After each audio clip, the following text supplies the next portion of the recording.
Кніга Лявіт, раздзел 1.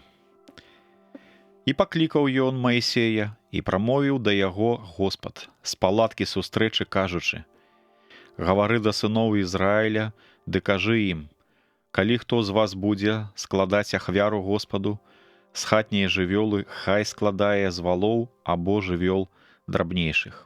Калі цэласпальная ахвяра яго будзе з жывёлы, хай ахвяруе самца без заганы, ды прывядзе яго да дзвярэй палаткі сустрэчы, каб Господ прыняў яго ласкава. І пакладзе руку на галаву ахвяры, і будзе яна прынята, як перамаленне за яго. Хай заб'е цяля перад Господам, а сыны Аарона святары хай ахвяруюць кроў яго і пакроюць кругом ахвярнік, што стаіць перад уваходам у палатку сустрэчы. Калі здыме скуру, то прыносячы ахвяру хай пасячэ ахвяру на часткі. Сыны ж Аарона святары хай прынясуць агонь на ахвярнік і паклаўшы дровы на агонь. Сыны Аарона святары хай пакладуць часткі, безумоўна, галаву і тлушч на дровах, што ляжыць на агні на ахвярніку.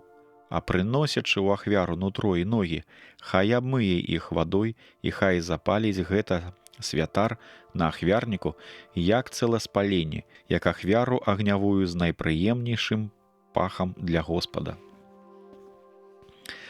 Калі ж ахвяра яго з дробнай жывёлы, цэласпалення, з авечак або коз, хай прынясе ахвяру самца без заганы.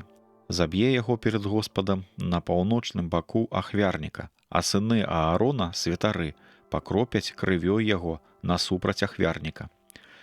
Прыносячы ахвяру, хай аддзеліць часткі, галаву і тлушч, ды хай пакладзе гэта святар на дровы, што ляжаць пад агнём на ахвярніку.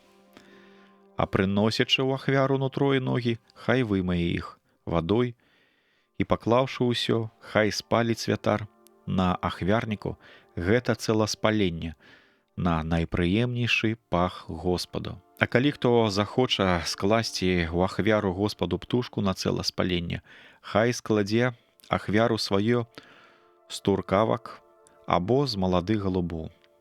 І святар прынясе яго на ахвярнік, скруціўшы яму шыю, спаліць на ахвярніку, а кроў яго выціснецца на сцяну ахвярніка. І возьме валяк з пер'ем і выкіне каля ахвярніка на ўсходнім баку, дзе звычайна высыпаюць попел.